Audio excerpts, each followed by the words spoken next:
yun ang good ground pagkaalalan natin. Majority dapat dito ay good ground. Amen? Kung kayo magkukomit kay God, He will empower you.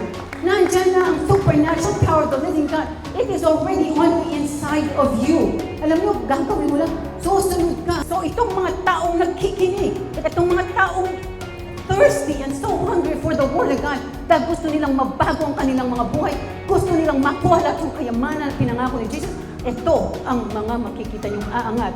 Next time, ibang-iba na sila. Ang kingdom ng Diyos ay nag-ooperate through sowing and reaping. Walang exception to the rule. Kailangan ikaw ay magtatanim para ikaw ay aani. Kung ikaw magbibigay ng donation, tapos masamang loob mo, huwag ka na lang magbigay kasi walang reward yun. This is another spiritual law. Gusto ni God, pag magbigay ka, masaya ka. Ang tinitingnan ni God is consistency. Yung heart mo, ikaw ba ay magbibigay? Tandaan niyo po, ang lahat ng pera niyo ay galing sa Panginoon. Titingnan niya ngayon kung ikaw ay faithful. Ang pinakamaliit na sukatan ng faithfulness sa Panginoon ay ang pera. Kung yan, hindi kayo makapasa, sabi niya, you will not receive the true riches. Kasi dito pa lang sa pera, bagsak ka na. We would like to thank the friends and partners of Terry Chang Ministries.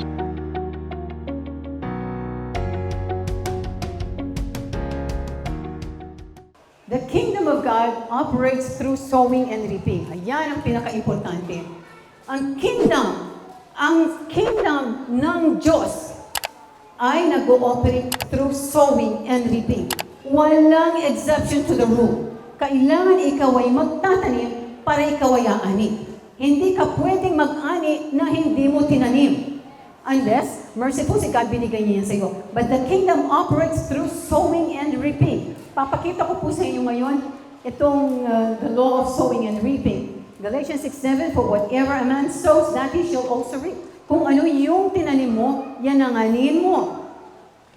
And 2 Corinthians 9:6-8, remember this, the person who sows sparingly will also reap sparingly, and the person who sows generously will also reap generously.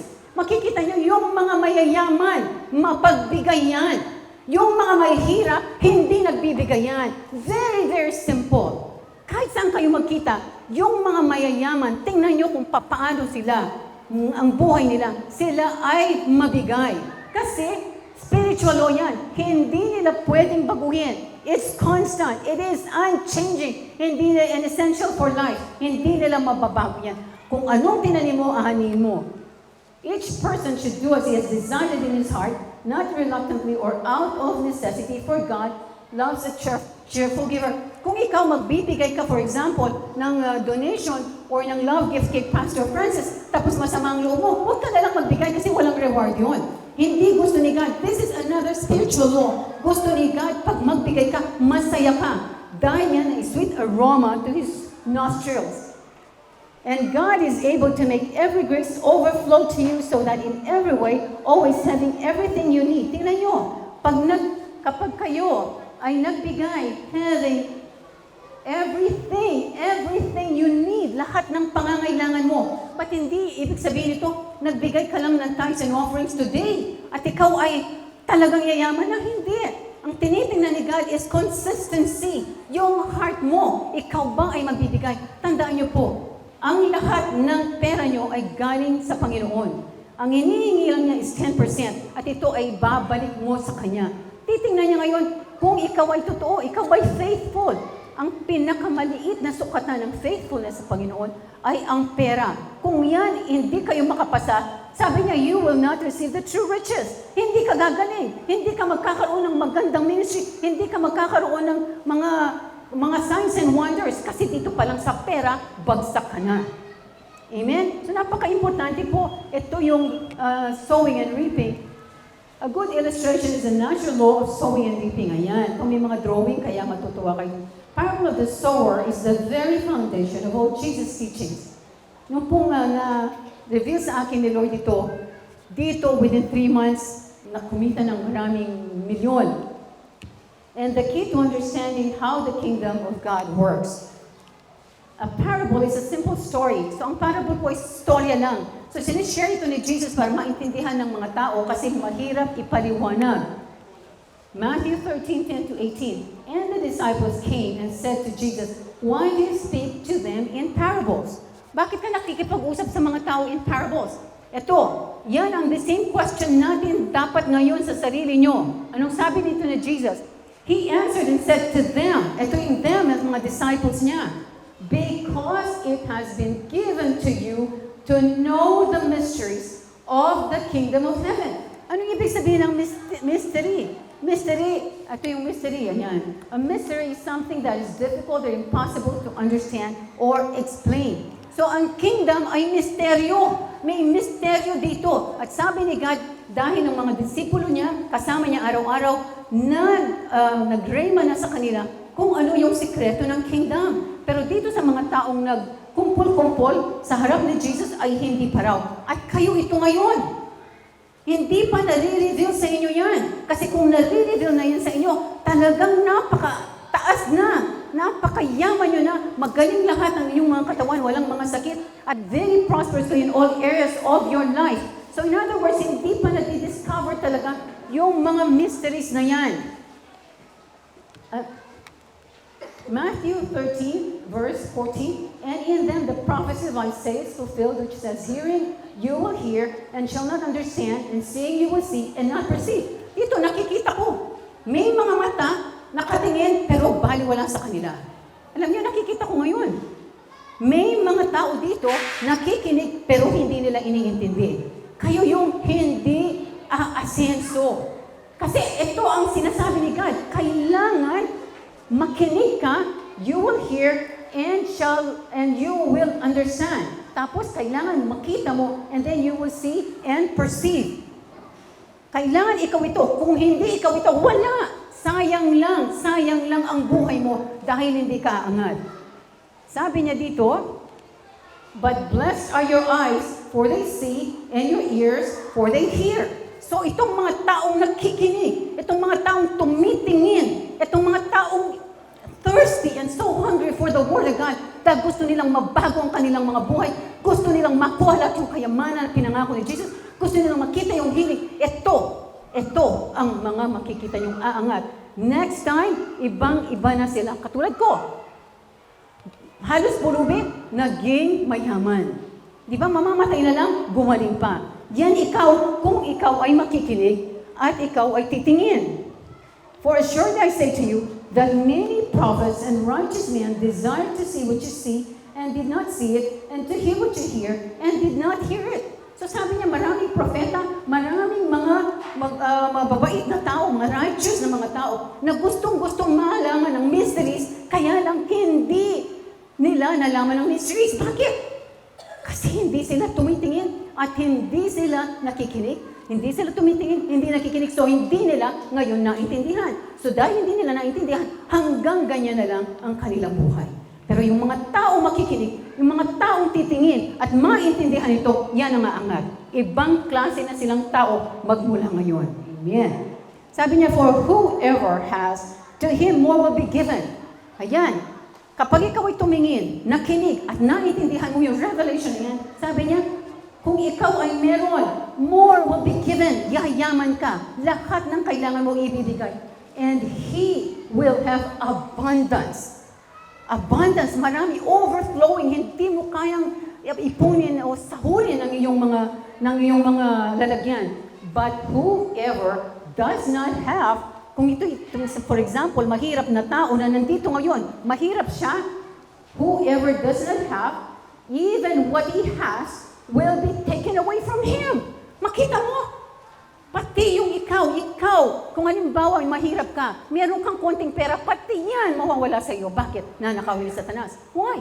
"My people are destroyed for lack of knowledge." Sabi sa Hosea 4:6, ang mga anak ko na nagkasisira ang buhay, namamatay sila kasi hindi nila naintindihan ang salita ng Diyos. Amen. So ngayon, therefore, ayan, hear the parable of the sower. Kailangan pakinggan nyo ang parable of the sower kung gustong mabagong buhay. The sower sows the seeds. Sino ang sower? 500 pesos. Sino yung sower?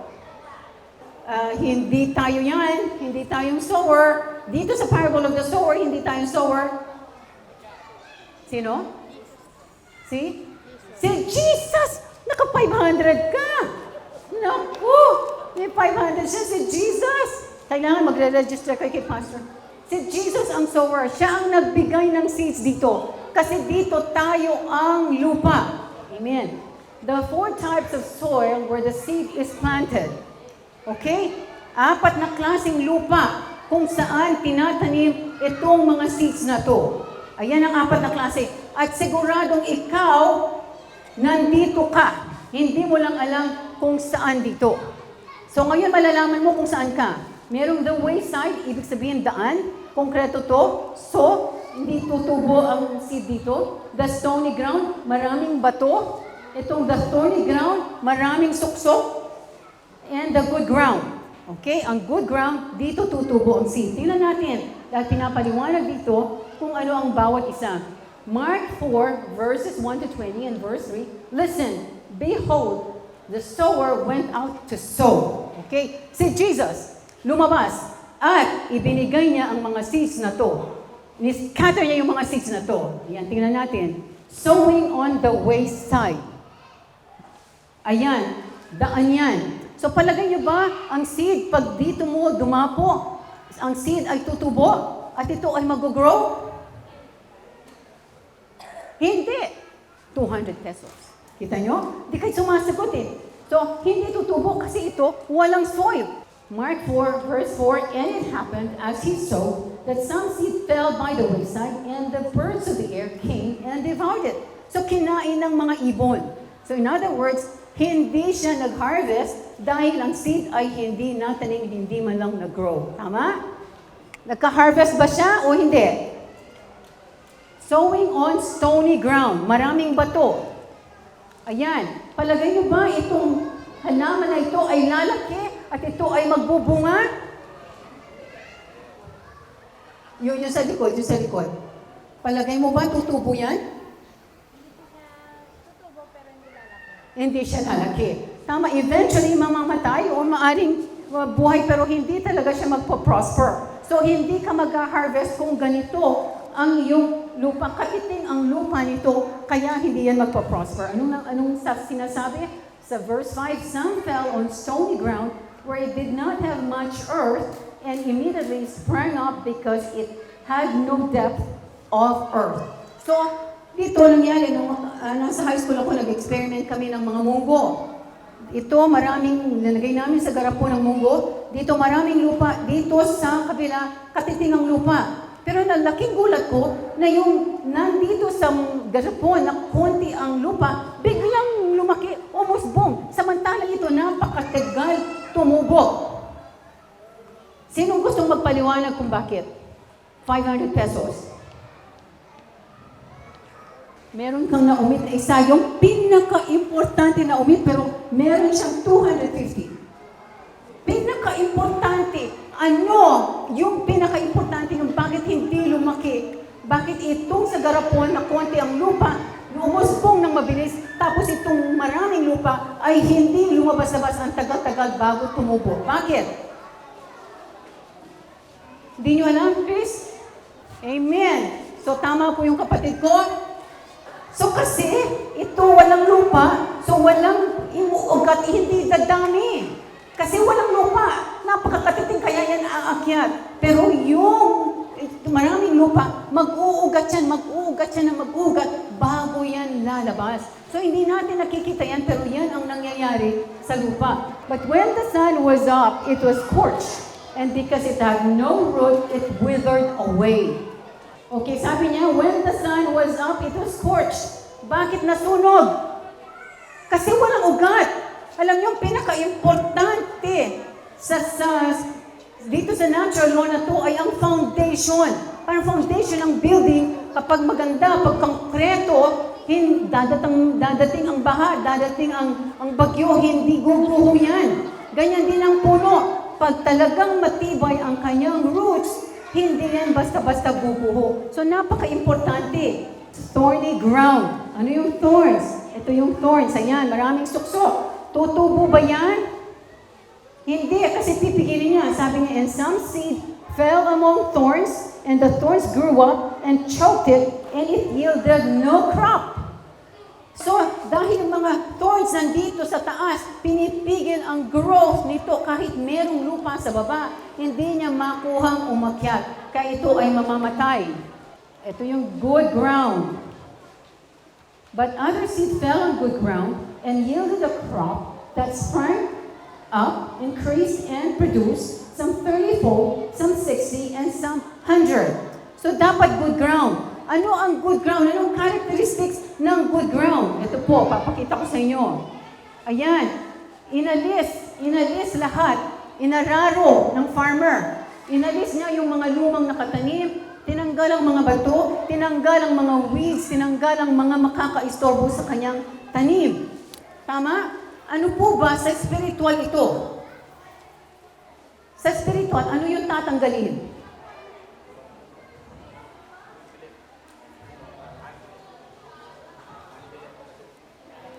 Iba naman, Pastor? Unbelief.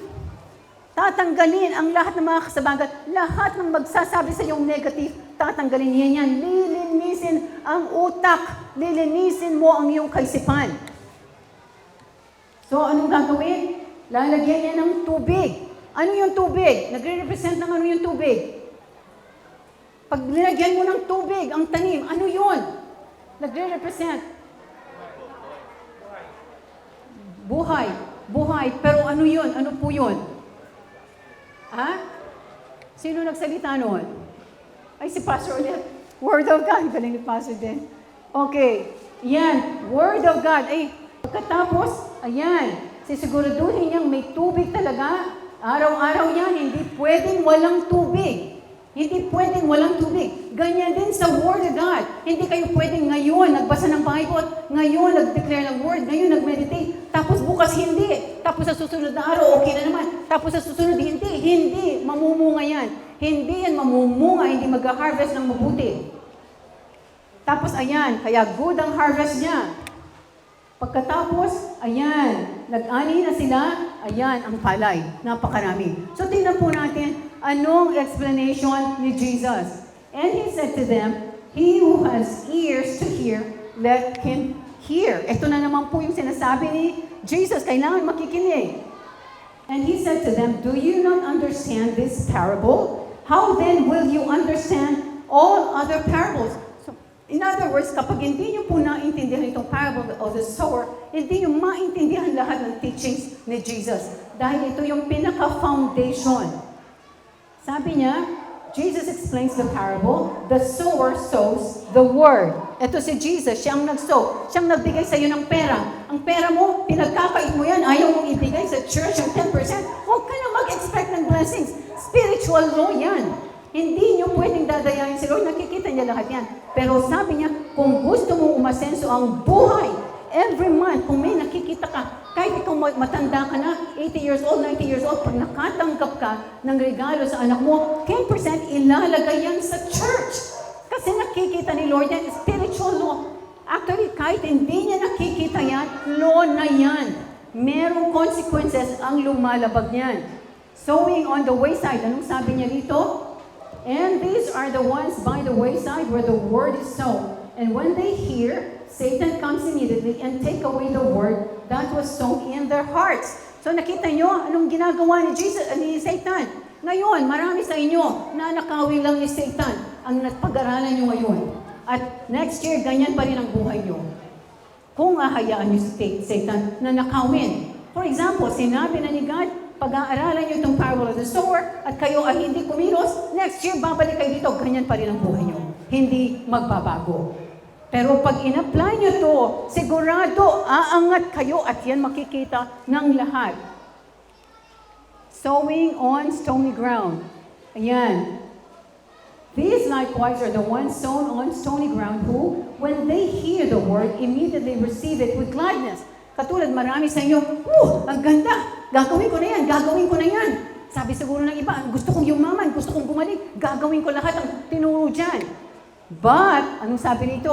And they have no root in themselves, and so endure only for a time. Afterward, when tribulation or persecution arises for the word's sake, they immediately stumble. Meron po akong,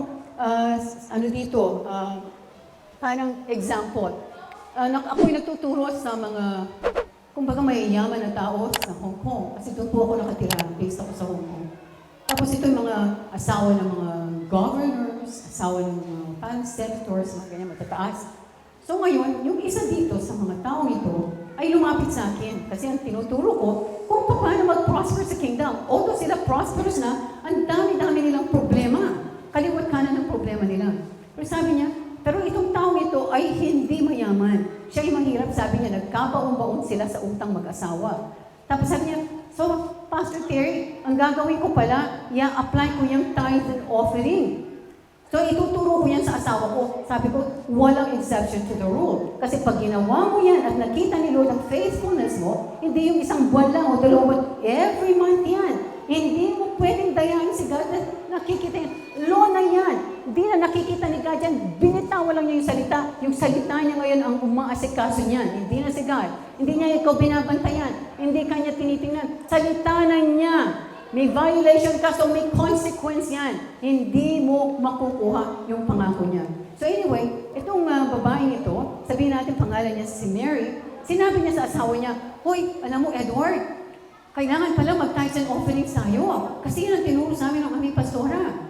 Tapos, so kinonvince niya itong asawa niya, baon na baon sa utang, ha? Tapos sabi niya, o sige, magbibigay tayo. Pumunta sila sa church next Sunday. Pagkatapos ngayon, nagbigay sila ng tithes and offerings mag-asawa. Na-rejoicing sila, wow! Talagang ang sarap ng feeling ng sumusunod kay God. Pagkatapos umalis sila, expectant na sila ay yayaman ng todo-todo kasi nagbigay na sila ng tithes. Pero hindi naman po, that's not the way it works. Consistency, every month yan, hanggang makita ni Lord yan, na ready na yung heart mo na mag-receive ng big. Tapos alam niyo po anong nangyari. Anong sabi niya dito? Sabi niya, when tribulation or persecution arises for the word's sake, they immediately stumble. Nag-stumble po itong mga mag-asawa ito. Bakit? Paglabas nila, kinuha nila yung kotse nila, tapos pumunta sa daan, bigla silang binunggo. Na-wreck yung kanilang kotse, tapos sinisisi ako. Ang sabi nila, mali naman yung tinuro ng pastora na yan. Bakit kaya, tingnan mo, nagbigay tayo, tapos nabunggo tayo. Bakit? Ano nakalagay? Sabi niya, ito yung mga tao sa second, yung stony ground. Ito yung mga taong hindi aasenso. Kasi dumating lang ang problema na bunggo yung kotse, naggalit na sila at hindi na sila nag-tithes and offerings. Kung lalo silang nagkabaon sa mga utang. Imbes na umangat sila. So naintindihan niyo po, napaka-importante ng sumusunod sa mga spiritual laws na yan.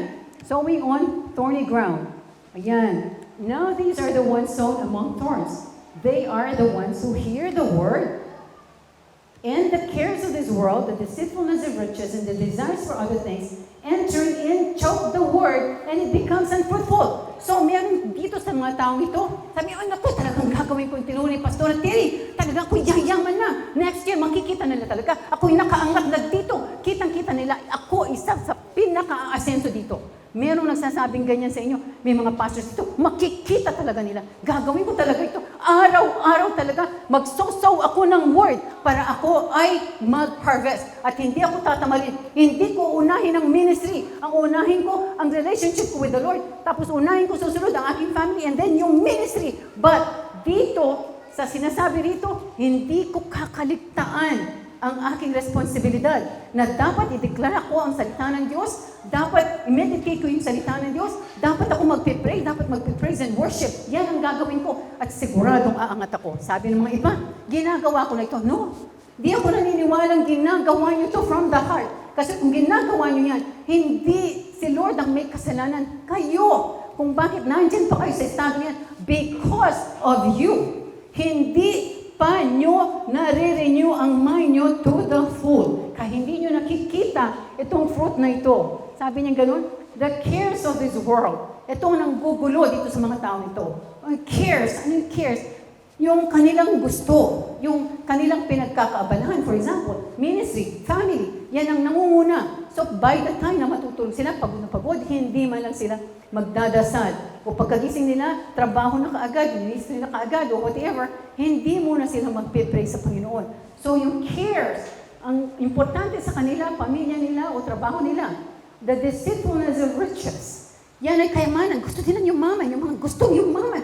Ako kailangan yung mama, kailangan ako magtrabaho. Hindi, wala na akong time mag-pray dahil ako nagtatrabaho. Yan, mga deceit yan. Dito, nasa thorny ground, in the desires for other things. Like, naku, manunood na lang ako itong Korean teleserye. Kasi, o kaya yung kay Provinciano, palabas pa po ba yun? Kasi sikat na sikat yun. Yun na lang panonood ko para ma-relax ako. Hindi na muna ako magdadasal kay Lord. Tapos umupo ka ngayon. Ngayon pala tuloy-tuloy itong teleserye ito. 5 oras ang inaksaya mong panahon. Araw-araw ngayon, inaabangan mo yan. Di ba? Kasi na-addict ka. Sino yung mga guilty dyan? Na, gustong panoorin yung mga teleserye na yan. Imbes na mag-spend kayong time with God, yan ang ginagawa niyo. So, you reap what you have sown. Yan ang buhay niyo ngayon because that is what you have sown. Yan ang tinanim niyo. Pero kung kayo ay nagtanim ng salita ng Diyos, sigurado, because it is a spiritual law, hindi yan magbabago. Kung anong pinangako niya, yan ang magka-come to pass. Amen. So sabi niya, itong desires for other things, entering in, choke the word, and it becomes unfruitful. Walang harvest. Kaya hanggang ngayon, ganyan ang buhay dahil walang harvest. Sowing on good ground. Ito ngayon ang good ground pagkaalalan natin. Majority dapat dito sa church ni Pastor Francis ay good ground. Amen? Kung kayo magkukomit kay God, He will empower you. Nandyan na ang supernatural power of the living God. It is already on the inside of you. Alam niyo, gagawin mo lang, susunod ka. Alam niyo po ba, like kami sa ministry, napaka-imposible mapasok ako sa television. Kasi pang baby lang kami, parang napaka-imposible. Pero dahil binigyan ako ng revelation ni Lord, ay wala akong ginawa kundi magdeklara nasa television. Alam mo Neil, ito po si Neil. Alam niyo po, lagi kong kausap kasi lagi tumatagyan sa akin. Kasi gusto niyang maging successful. So kumbaga gustong ma-impart sa kanya yung wisdom ko. Diba? So, sabi ko sa kanya, alam mo Neil, magpe-prepare tayo para dito sa TV ministry na to. Neil, kailangan gagawin natin to. Neil, kahit wala pa pong sign na kami ay magkakaroon ng TV ministry. Sabi ni Neil, ito yung nakakatawa. Sabi ni Neil, alam mo tita, so nangyari na, nagka-TV ministry. Sabi ni Neil sa akin, alam nyo, recently lang ito, di ba Neil? Sabi, alam nyo tita, nung long before pa kayo magka-TV ministry, araw-araw dinideklara nyo, araw-araw sinasabi nyo, alam nyo, nung time na yun, naniniwala na ako na parang totoo na yung ministry kahit hindi ko pa nakikita. Nakita nyo? Yan ang renewing of the mind. Tapos si Neil, reporting directly to the president of the... Pero alam nyo, ang ginawa ni Lord, dahil laging nakikinig sa akin, ang ginawa ni Lord, tinanggal niya doon. Umalis po si Neil, nag-resign, at nag-join dito sa ministry ko. Tingnan nyo, bakit? Dahil sinabi ni Lord sa kanya, dito siya aangat. Wala siya pakialam doon sa napakalaking sahod niya or future niya, tama niya. Ang kanyang susundin kung ano yung instructions na binigay sa kanya ng Holy Spirit. So ngayon naging member siya ng aming team. Siya po yung kasama po ng brother ko, siya naman ng admin. Tapos si Neil, grabe yung talent. Ayun, si brother Mel po, tinuruan. Kasi siya po yung talagang brain nitong mga ini-edit nila, pinapakita namin sa TV. Pero tinuruan. Tapos ang bilis-bilis po nilang natuto. Bakit? Kasi in-enhance ni God ang gift. Yan ang sinasabing good ground. Yan ang mga susunod kay God. Yan ang mga alam niyo po si Neil, for example, gusto ko siya laging ginagawa example. Manunood kami ng sine buong family. Lahat kami pupunta sa sine, kakain. Siyempre, gustong-gusto ng mga bata yan. Mga kapatid niya, mga pamangkin ni Olive. Yan po si Olive. Yan ang asawa. Nakikita niyo na napakaganda. Asawa po ni Christian.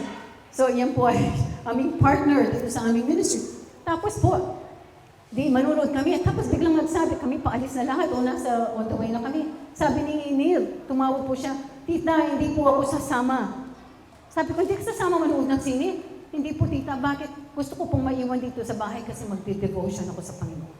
Kasi sinabi ni Lord sa kanya na magde-devotion. Sinusukat lang ni Lord si Neil. At si Neil ay pumasa sa sukatan. Kayo pa papasa doon? Manonood ng sine, mag-i-enjoy, magsa-shopping, tapos siya hindi sumunod. Di ba? Yan ang mga pinagpapala. Amen? Okay, good ground. Sabi niya, verse 20, but these are the ones sown on good ground, those who hear the word. Narinig niyo ba yung salita ng Diyos? Ngayon, sino nakarinig ng salita ng Diyos ngayon? Tatlo lang? Narinig nyo? Okay. Those who hear the word. Ang hear na to, hindi lamang narinig. Kung hindi pagdating nyo sa bahay, aaralin nyo ito. At kung po pwede, i-memorize nyo. For example, may problema ka sa pera. Maghanap ka ng scripture that promises financial prosperity. For example, kailangan mong bayaran ng utang, maghanap ka ng scripture para yumaman ka. For example, ang Ephesians 3:20, sabi niya, God has blessed me exceedingly abundantly above all that we can ask or think. Bakit kailangan natin magdeklara? Tapos imagine mo na ikaw mayaman na. Nung ako po ay mahirap. Mahirap pa sa daga. Mahirap pa sa inyo. Mahirap pa. Ako'y naging millionaire within 8 months. Magmula nung nag-umpisa akong i-apply ang salita. Actually, nung bata ako, 19 years old, naging millionaire ako. Dahil ang aking mind, hindi titigil mag-imagine ng gusto ko. Ang gusto ko maging millionaire. Sabi ko, I'm gonna be a millionaire before I reach age 21. I'm gonna be a millionaire. So kakasabi ko, I'm gonna be a millionaire. Pagkatapos, within 8 months, naging millionaire ako. Pero hindi ako tumigil, nakakadeklara at kaka-imagine na ako mayaman. Siyempre, ang mayaman, kailangan magandang suot. Maganda, may kotse, may magandang bahay. Yan ang mayaman, di ba? Mayaman sa pera, ibig ko sabihin. So, ini-imagine ko ganyan. Tapos may ini-imagine ako nakadeposito ng 1 million pesos doon sa aking bank account. Napaka-imposibleng ako'y maging millionaire. Kaya lang, naging millionaire within 8 months. Meron po akong paboritong storya doon sa Hong Kong, isa pong domestic helper. So, ito natutunan niya sa akin, sa pagtuturo ko sa kanila na kailangan sila magdeklara. Kasi sabi kay Joshua, tinuruan ni Lord si Joshua kung paano umasenso sa buhay. Sabi niya, this book of the law shall not depart from your mouth. Dapat daw magdeklara ka ng salita ng Diyos. And you shall meditate in it day and night. Kailangan imagine mo. Ano ba yung ini-imagine mo? Ano yung gusto mo? Gusto mong gumaling? Gusto mong yumamang magpabagong trabaho? Imagine araw-araw, many times a day. At huwag kayong titigil hanggat hindi nyo nakukuha yan.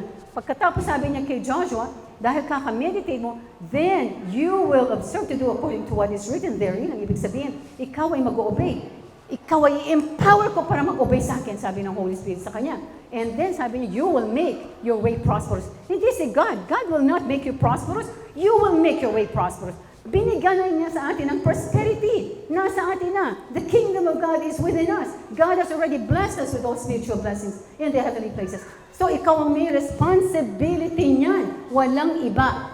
Amen? Hindi na si God. Binigay na yan sa'yo. So, tingnan po natin.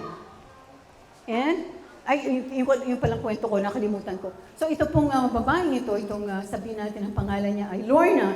So, sabi niya, kailangan pala makapag-isip ako ng magandang, gagawin ko para ma-imagine kung ako ay mayaman na.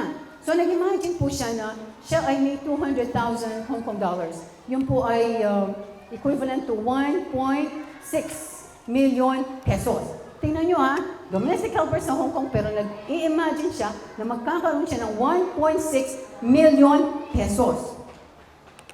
Tapos ang ginawa niya, ginaya niya in a way yung aking ginawa, yung akin ini-imagine ko lang yung 1 million sa bank account, siya, more than that, she did more than that. Ang ginawa niya, tuwing day off siya, pupunta siya sa bangko, pagkatapos kukuha siya ng deposit slip. Pwede niyong gawin ito, pwede niyong gayahin ito, kahit ano pwede niyong gawin. Magpaturo kayo sa Holy Spirit para mabago mabilis ang inyong mind, ma-renew mabilis ang inyong mind. So, ang ginawa niya, siya ay sumulat ng pinilapan niya yung deposit slip. At ito ay pumira siya doon sa counter, doon sa teller. Pagdating niya doon sa teller, turn na niya, hindi naman niya binigay itong deposit slip dito sa teller dahil wala naman siyang 200,000 o kung na 1.6 million, wala naman siya. Ang ginawa niya, kunwari, hinarap niya yung teller, tapos mamaya, nag-exit siya, iniwan niya ngayon dito sa tabi ng, dito lang sa window, iniwan niya doon yung deposit slip. Pagkatapos umalis na siya, in her mind, diniposit na niya yun sa kanyang bank account. So tuwing day off niya, ginagawa niya yun, kumukuha siya deposit slip, tapos ito ay susulat niya, tapos pipila ko na siya doon, pagkatapos pag-turn na siya, haharapin niya lang yung teller, tapos mamaya alis, iwanan na naman niya yung kanyang deposit slip doon. Pagkatapos ngayon, ay uuwi pala siya sa Philippines. Sabi ganun itong amo niya, I have a gift for you. Hindi natuwa siya. Kasi ang amo daw niya, hindi pa siya nagbigay ng gift kahit minsan. Tapos ito, biglang binigyan siya. Sabi niya, I want to give you money. Is 100,000 or 700,000 pesos good enough for you? Kalahati nung 1.6 million, di ba? Tama ba yun? Kalahati nung 1.4 million, 700,000. Nagulat naman siya. Siyempre sa kanya, napakalaki. Yes, ma'am, that is good enough for me. So in other words, binigay ng amo niya, nagkaroon siya ng 700,000. Tapos later on, umuwi siya sa Pilipinas, pagbalik niya, sabi ng amo niya sa kanya, alam mo, Lorna, kung alam mo, ang ibibigay ko talaga sa'yo, 200,000, 1.4 million. Kaya lang sabi mo, enough na yung 100. Kaya yun lang binigay ko sa'yo. Tingnan mo, kung anong dineklara niya, pinrepair na ni God ang heart ng amo niya na gagawin sa kanya. Tingnan nyo, yan lang, actually, napakasimple ng kingdom of God. Maniwala ka lang. Kaso ang problema, hindi tayo naniniwala. So ngayon, ang sinasabi ni Lord, tinuturuan niya tayo para maniwala. Kasi uhaw na si God na makita kayo na marami ang buhay, yung mga kanyang mga pangako ay mag-manifest sa inyong buhay. So anong nakalagay dito? Yung good ground, sabi niya, they accept it. Tinanggap mo? Tinatanggap mo ba? Walang doubt, tinatanggap ko talaga, at hindi ako magda-doubt. Magmula ngayon, magme-meditate ako, magmula ngayon, magde-declare, babawasan ko itong Korean teleserye, 1 oras na lang, hindi na 5 oras o 4 na oras, babawasan ko itong panunood, pagte-text ko o pag-ano ko ng YouTube or whatever, babawasan ko at ito ilalaan ko para sa aking future. Amen. Tapos sabi niya, accept it and bear fruit. It is a spiritual law. Pag ginawa mo yan, you declare the word, sabi kay Joshua ni God, and you meditate in the word day and night, you will make your way prosperous. It is a spiritual law. Kaya lang, yung mga iba ginagawa nila yan, at sila ay tumigil bago nila nakita yung manifestations. Yung mga tinatamad yung mga tao. Ayan. Ito siya.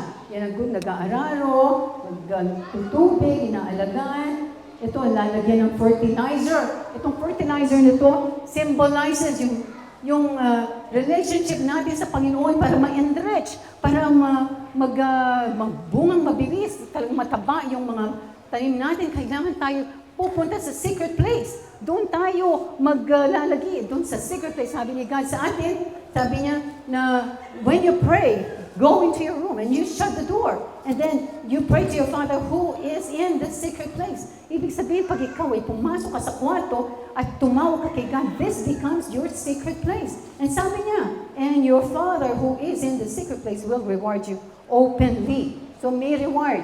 Sabi niya, good ground, but his delight is in the law of the Lord. And in his law, he meditates day and night. Nakita nyo? Yan ang good ground. Next. My tongue shall speak of your word. Kailangan magsalita kayo ng salita. Death and life are in the power of the tongue. And those who love it will eat its fruit.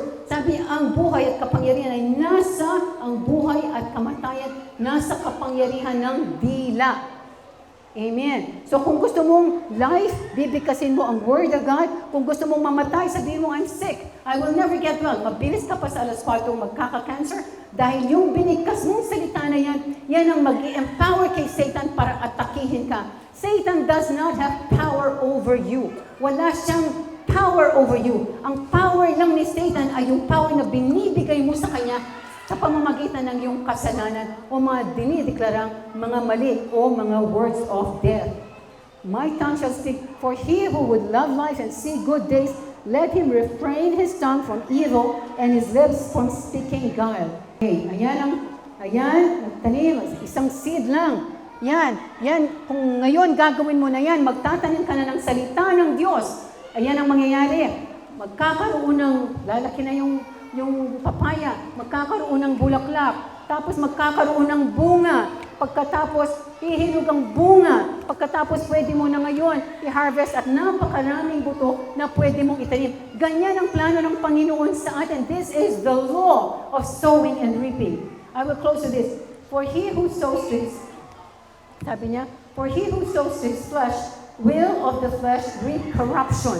So kung sinusow mo ngayon ay ang, for example, yung mga hindi opposite sa sinasabi ng salita ng Diyos, hindi ka nag-spend ng time with God, ikaw ay nanonood ng TV, ikaw ay puro ministry, napapabayaan ng family, ang mga misis, napapabayaan, o napapabayaan ng your relationship with God. Ang nakalagay dito, your flesh will reap corruption. Magkakasakit ka, maghihirap ka sa buhay, hindi mo makikita yung pangako sa iyo ng Panginoon. But he who sows to the Spirit, yan ang mga magdedeklara ng mga salita ng Diyos, will of the Spirit reap everlasting life. Itong everlasting life na to, hindi lang ito pag-alis natin dito sa lupa, kung hindi yung ating buhay ngayon, earthly life natin. Okay. Last, and let us not grow weary. Ayan. Yung mga tinatamad, o yung mga, ang dami ko ng best nag-declare, wala naman akong nakita.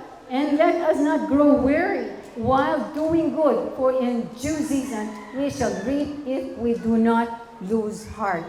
So, huwag kayong titigil hanggat hindi nyo nakikita yung inaasam nyo sa inyong puso. Amen? So, pwede po tayong tumayo at magpag-pray ako.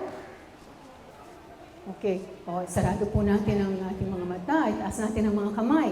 Kailangan nakahanda natin na tanggapin itong mga blessings. Naggasto kayo kanina, so nag-expect tayo ng blessings na pabalik. 100-fold return. Okay. Heavenly Father, marami pong salamat dito sa opportunity binigay niyo sa akin, Lord, na mag-minister dito sa LLTN San Mateo. Lord, grabe ang inyong favor dito sa church na to. Grabe. Ang nakikita ko, ibang klase ang move ng Holy Spirit. Meron dito, mga aangat. Dahil sila ay gagawin nila kung anong natutunan nila. At sila ay magsiset ng example sa kingdom. In Jesus' name, meron po mga nawawalang gana, mga nadi-discourage, Lord, na kailangan ng encouragement. At alam ko, Lord, as you continue to minister to them, as they declare the Word of God, and as they meditate on the Word of God, makikita niyo, Lord, itong pinangako niyo, sabi niyo, you will empower them to obey your instructions. Ang inihingi ko lang po, Holy Spirit, talagang you speak with a loud voice na marinig nila eksakto yung mga instructions na to so that they won't miss out. Lord, marami po silang sakripisyo, marami silang ginawang mga bagay, Lord, na hindi nila nakikita pa yung fruit. But sabi you, Lord, you will restore whatever Satan had stolen, and you will restore this to them sevenfold in Jesus' name. Salamat po sa mga blessings. We declare your word, Father, dito sa sa financial prosperity. Sabi niyo, Lord, na binigay niyo na ito sa amin. You have already blessed us exceedingly abundantly above all that we can ask or think, according to the power that works in us. You say that you will command your blessings to come on us into our storehouses and in all to which we set our hands. Lahat ng hawakan namin magpo-prosper from now on. You shall supply all our needs according to your riches and glory. Sabi, i-declare namin, i-meditate namin, Lord. Ngayon, minemeditate namin. Itong mga needs namin, they are met already. Itong kamay ni Jesus, inihipo yung mga may sakit at pinapagaling na ito in the name of Jesus. Ang sabi niyo, Lord, you have given us supernatural power. You say you have given us authority over all serpents and scorpions and over every power of the enemy, and nothing shall by any means hurt us in Jesus' name, in Jesus' name. So Lord, I use this authority right now. I command you, Satan and all your cohorts, to leave this people right now. You have no place in this church. You have no place in this people, in Jesus' name. You are a defeated foe. You are under our feet, in Jesus' name, in Jesus' name. So by the authority of your word, Lord, lahat po ng may sakit ngayon, kinocommand ko yung mga sakit na lumayas In Jesus' name, sabi niyo, Lord, may karapatan kami na palayasin lahat ng sakit. Hipuin ang parte ng katawan na may sakit ngayon in Jesus' name. In Jesus, kung anong parte ng katawan na may sakit ngayon, hipuin in Jesus' name. Kino-command ko lahat, mga virus, mga bacteria, mga cancer cells na hindi man nila alam yan, mga cysts, mga tumors, mga problems with the heart, mga problems with high blood pressure, whatever sakit, diabetes, in the name of Jesus, kino-command ko itong lumaya sa kanilang mga katawan. In Jesus' name, and I command their bodies to be healed, to be whole, to be undamaged, to be complete, as I declare your word, Father. You promised that Jesus bore all their sicknesses and carried all their diseases into his own body. The chastisement for their peace was upon Jesus. And by his stripes, they are healed in Jesus' name. By the stripes of Jesus, magaling na po kami, Lord. Yan ay pinangako niyo sa amin. In the name of Jesus, marami pong salamat, Lord. Dito sa prosperity, yung mga walang trabaho, magkakatrabaho. Yung mga may negosyo, kulang ang pondo, magkakaroon ng pondo. Lahat, Lord, because you say in your word in Ephesians 1:3, you have blessed us with all spiritual blessings in the heavenly places in Christ. In Jesus' name we pray. Amen. Receive the blessing. Sabihin nyo, I receive it all. I receive it all. In Jesus' name, I receive it all. Amen. Amen.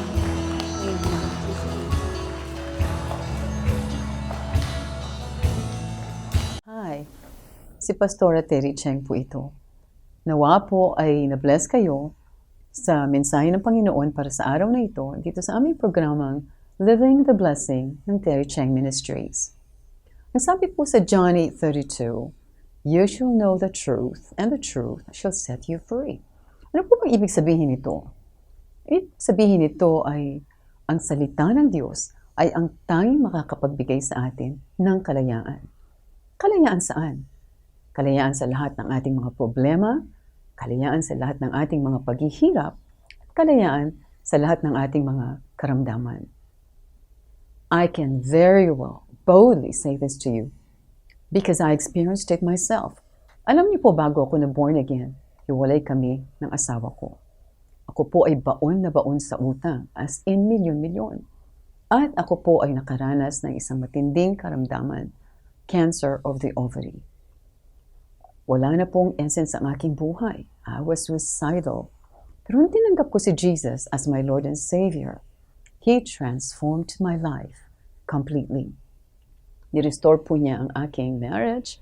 Ako na po ang pinakamaligayang may bahay sa balat ng lupa. At binigyan po ako ng Panginoon ng godly wisdom para magkaroon ako ng pera para mabayaran lahat ng aking mga utang at magkaroon ng kapital para sa panibagong negosyo. At higit sa lahat, ako po ay kanyang pinagaling.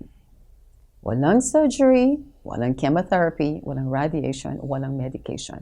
It was divine healing. Kung ikaw ay may mga problemang katulad ng naranasan ko before, ang kailangan mo ay isang tagapagligtas, isang Savior, at ito ay walang iba kundi si Jesus. Sino si Jesus? Si Jesus ay anak ng Diyos. Siya ay bumaba dito sa lupa.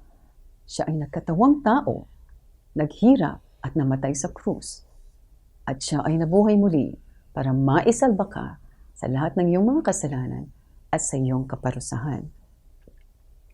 Kung gusto mo ng kalayaan, tatanggapin mo si Jesus at ililid kita dito sa prayer na to. Kapag binikas mo ito sa iyong bibig at tinanggap mo si Jesus as your Lord and Savior, your life will never be the same again. Dadaloy ang kanyang buhay, ang kanyang presensya sa lahat ng areas ng iyong buhay. So, ipikit mo ang iyong mga mata kung ikaw ito at ililid kita dito sa prayer. And pray it from the heart as if it is your own. Heavenly Father, patawarin niyo po ako sa lahat ng aking mga kasalanan. Marami pong salamat sa pagpapatawad ninyo. Jesus, kailangan kita.